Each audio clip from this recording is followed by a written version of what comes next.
Looking back at the Skylanders franchise, I think it's safe to say that not everybody likes Superchargers. Heck, a very small amount of the community have it as their favourite game. So today we're going to be talking about why did Skylanders Superchargers fail so badly? When talking about Superchargers failures, I got to tell you a little bit about the game. This multi-console catastrophe was released on all of these platforms you can see in front of you.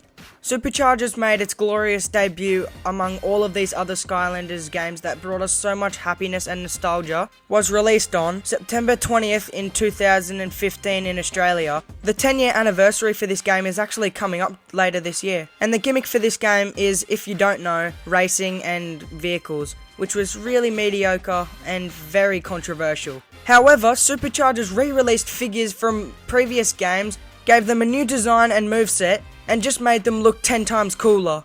In my opinion, this was a really good idea, a really innovative idea, and whoever came up with this is just a genius, honestly.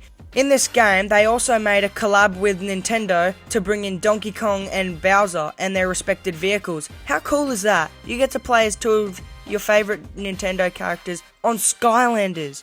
But they were only exclusive to the Nintendo consoles, so thanks Nintendo for being greedy. Now, the negatives of this game. Where do I even start? How about the Skylanders? There were not many new Skylanders in this game, and it was really annoying because players were used to getting lots of new Skylanders at this point. They just had Trap Team and Swap Force, which gave them a ton of new Skylanders to play with, and now we only get about 10 new Skylanders. And then half of the figures are just vehicles. Now let's talk about the vehicles. Using the vehicles is really clunky and hard. It was also very unenjoyable, something you definitely don't want in a kids game. Kids want action, fun and adventure, not vehicle sections. Come on, Activision.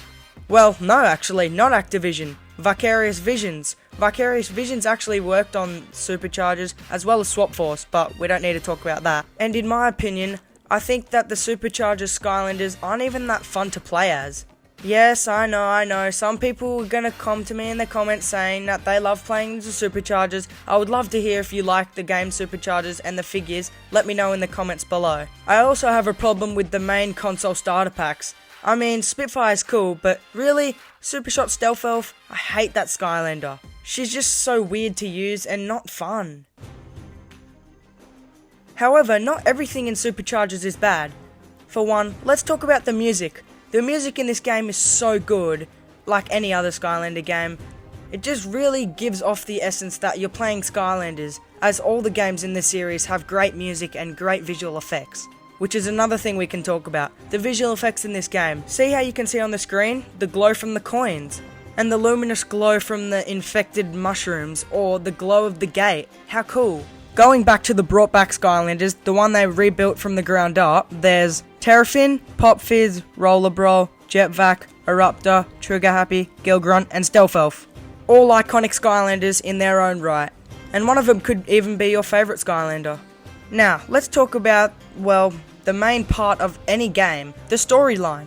The storyline builds what a Skylanders game truly is, and any game for that matter. And the game's storyline was absolutely perfect. Everything about it. It was just so fun, but so tragic at the same time. You lost friends and you made friends. It was one roller coaster of a plot.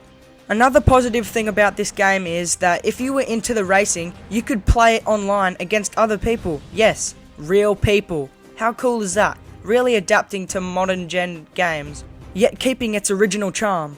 The charm that stood since 2011 with the release of Spyro's Adventure, the first game in the series. Also, Nintendo made a partnership deal with Skylanders to bring in 2 figures that you can play as in the games, but only on Nintendo consoles.